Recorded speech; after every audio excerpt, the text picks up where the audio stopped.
Halo, kita jumpa lagi bersama dengan saya Andio, peziarah iman dari kaki Gunung Tugel Purwokerto, Banyumas. Apa kabar semuanya?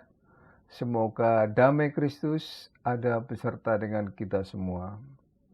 Saudara-saudara yang berkehendak baik, kalau hari ini adalah hari yang indah bagimu, kupinjamkan 4 kunci padamu. Senyum, syukur, kasih, dan cinta. Senyum, gunakan senyum itu untuk mereka yang terluka. Syukur, gunakanlah syukur itu untuk apapun yang kamu dapatkan. Dan kasih, gunakan kasih itu bagi sang lian, sesama peziarah dalam perjalanan hidup yang kau temui dimanapun dan dari manapun. Serta cinta, gunakan cinta untuk menerima, menjalani, merawat, dan membebat yang terluka. Mari kita terima hari ini dengan gembira dan mengelola setiap butiran peristiwa yang kita hadapi dengan Dia, sumber kebahagiaan kita, agar kita dapat melangkah dengan lebih ringan.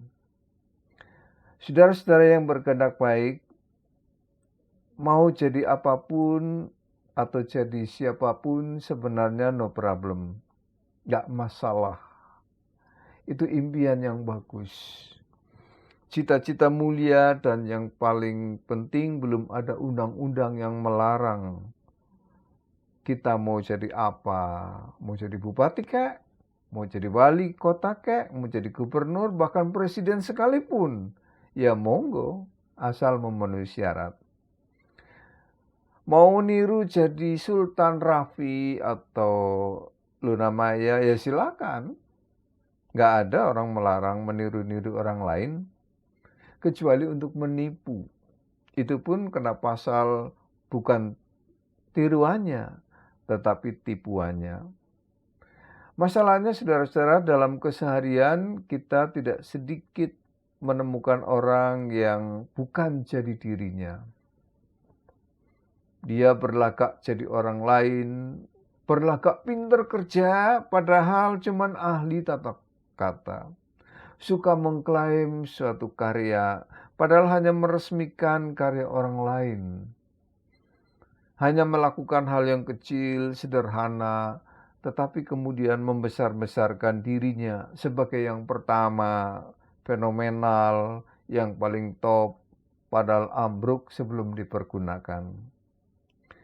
Nah, bagaimana yang ideal, yang seharusnya kita jalani? Kalau toh kita mau menampilkan diri, perjalanan ziarah iman kita akan mencoba untuk mengulik dan menguak yang seharusnya, yang ideal, dan semoga menjadi pegangan kita dalam dunia yang kompetitif ini. Sebelumnya mari kita berdoa. Syukur kepadamu Bapa yang rahmani dan rahimi. Untuk berkat-Mu kami diberi kesempatan menjalani seluruh aktivitas kami dengan berbagai perasaan yang menyertainya. Walau mungkin tidak semua rencana terwujud dan tidak semua harapan tercapai, tapi kami percaya Tuhan memberikan yang terbaik untuk kami hari ini. Terima kasih Kau pegang erat tanganku. Kau beri kekuatan pada hatiku yang lemah. Kau karuniakan pencerahan saat kami dihadapkan persoalan. Sebelum kami melakukan aktivitas kami di rumah, di tempat kerja, usaha, di kamar, di gereja, atau di jalan, kami ingin Engkau tuntun kami di jalan-Mu.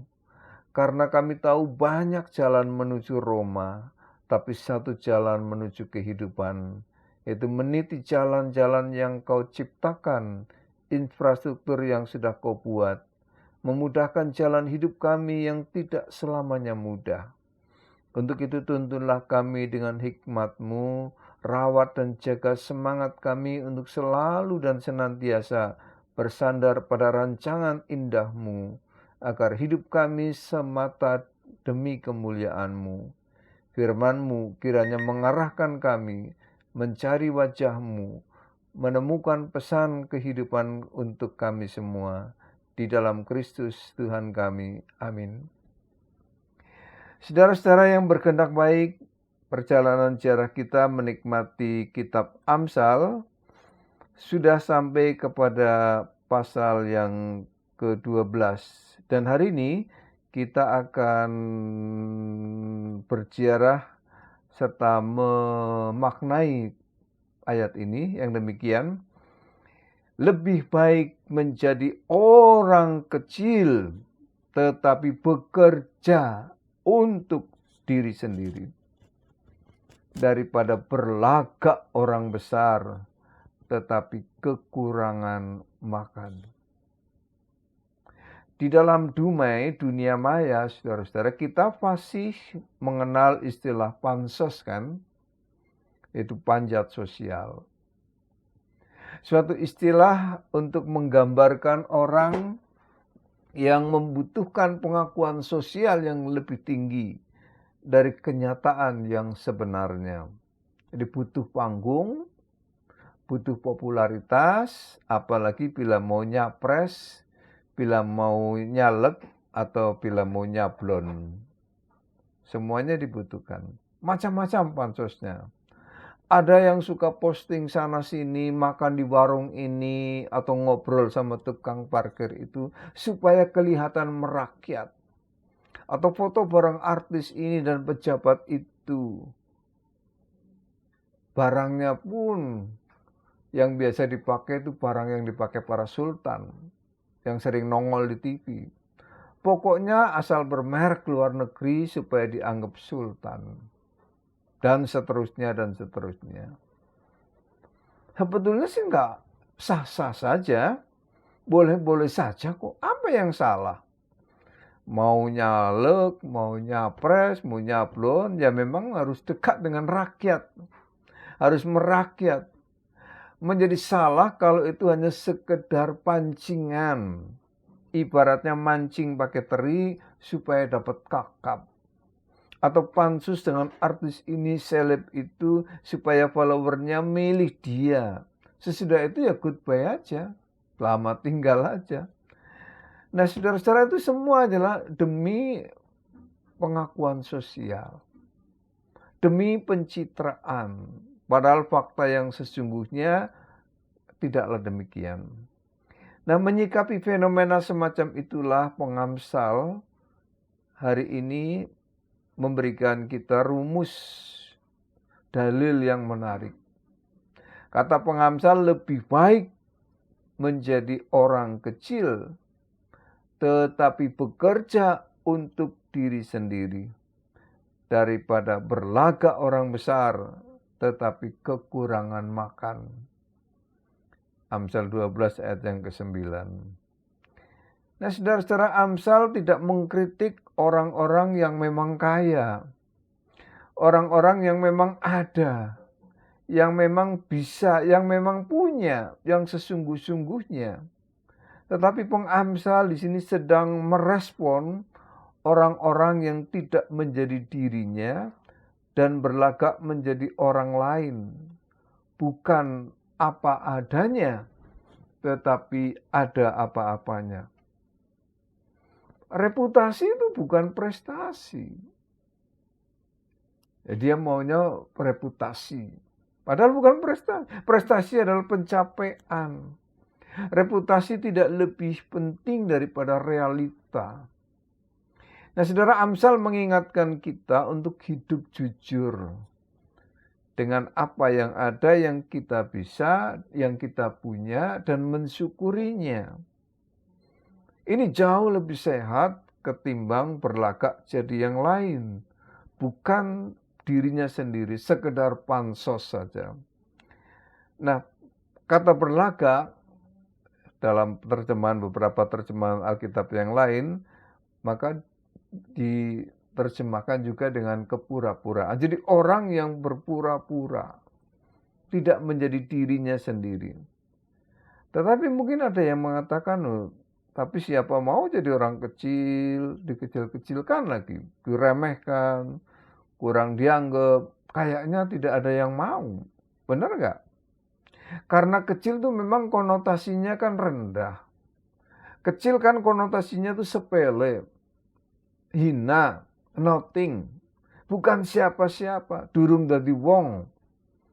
Mau, wow, pasti tersinggung lah kalau kita dikecil-kecilin, meskipun mungkin barangkali kita kecil. Disepelekan meskipun sejatinya sederhana. Bisa sakit hati di dalam hati, meskipun hanya ada di dalam hati. Dan ngamuk kalau punya keberanian. Tetapi itu jauh lebih baik jadi orang kecil, tetapi jadi bos untuk diri sendiri. Kata pengamsal. Mandiri tinimbang dibandingkan sok-sokan jadi besar, tetapi kekurangan makan. Jadi sok kaya meskipun sesungguhnya itu miskin. Nah, saudara, lebih baik jujur. Bahasa penginyongannya apa anane, apa adanya, daripada mengada-ada yang tidak ada. Tetapi saudara-saudara, apa adanya itu jangan ngilang-ngilang berkat Tuhan. Bakat yang dari Tuhan, anugerah Tuhan, kesempatan yang dari Tuhan. Sebagai pendeta jemaat yang cukup lama, puluhan tahun juga, tidak sedikit dua dikit saya menjumpai fakta ini. Entah berapa kali gagal meminta seseorang untuk duduk menjadi majelis jemaat. Di antara yang langsung sanggup ketika diminta kesanggupannya, ada yang minta waktu, ada yang langsung menolak dan tidak sanggup. Tentu semua bisa dimaklumi, mosok dimarahi. Tetapi yang menarik adalah jawaban mereka, ada yang menjawab, "Waduh, maaf dok, saya orang kecil." Loh, kita ini bukan mencari orang besar loh Bapak. Kita ini bukan mencari orang gede loh Ibu. Kita mencari orang yang mau melayani Tuhan. Iya sih. Tapi maaf dok, saya betul-betul gak sanggup. Saudara-saudara yang berkehendak baik, saya sebetulnya sering khawatir itu. Sering takut itu. Kalau ada orang mengatakan saya orang kecil, gak punya apa-apa, gak bisa apa-apa. Takutnya apa? Takutnya apa yang ada pada dia itu diambil Tuhan. Waktu yang banyak luang diambil. Tiba-tiba kita disibukkan dengan begitu banyak perkara, begitu banyak hal, sampai sulit istirahat. Saya nggak bisa apa-apa. Saya takut kalau kita tiba-tiba stroke dan tidak bisa melakukan banyak hal. Hanya tiduran saja di tempat tidur. Saya nggak ngerti apa-apa. Saya takut saudara-saudara. Kalau pengertian kita diambil Tuhan, kepintaran kita diambil Tuhan, kita menjadi plonga-plongo. Nah loh, kapokmu kapan? Jadi yang penting saudara-saudara boleh pansos. Kalau itu mendekati realitas. Kalau itu memang betul-betul dia begitu. Nah silakan. Pansos, asal jangan pura-pura sekedar pansos doang, tetapi jujur apa adanya dan bukan ada apa-apanya. Orang lain pun akan menghargai dan Tuhan akan mengasihi dia. Amin. Tuhan memberkati kita semua. Sampai jumpa pada perjalanan ziarah berikutnya.